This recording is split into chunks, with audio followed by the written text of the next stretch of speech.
অটোক্যাডের যে কোনো মেজারমেন্টের ডোর করুন খুব সহজে। বিভিন্ন মেজারমেন্টের ডোর হতে পারে, 3 ফিট হতে পারে, 3 ফিট 6 হতে পারে, 2 ফিট 6 হতে পারে। তো আমরা একটা নির্দিষ্ট মেজারমেন্ট ধরেই কাজ করি।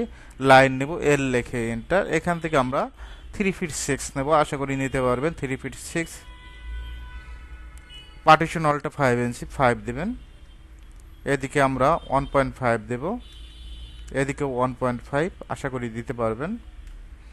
জাস্ট আমরা এদিকে 1 দিব, জাস্ট ক্লিক করব। তারপর আমরা এই অবজেক্টটা সিলেক্ট করে মিরর করে দেব, এমআই লেখে এন্টার। সুন্দরভাবে মিরর করবেন। সার্কেল নেবেন, সি লেখে এন্টার। এই পয়েন্ট থেকে এই পয়েন্ট। এখন আমরা এখান থেকে লাইন নেব, এল লেখে এন্টার। এই পয়েন্ট থেকে আমরা কত ফিটের লাইন নেব? 7 ফিট।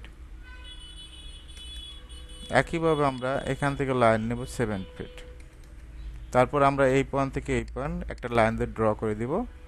এখন আমরা অপ্রয়োজনীয় অংশ ট্রিম করে দেব, টিআর লেখে এন্টার। জাস্ট ক্লিক করবেন, একটু জুম করে কাজ করবেন, এটাও ট্রিম করে দিবেন। একইভাবে এই অবজেক্টটা ট্রিম করে দেবেন। ডোরের কালারটা উডেন কালার হয়, এখান থেকে আমরা উডেন কালারটা দিয়ে দিব।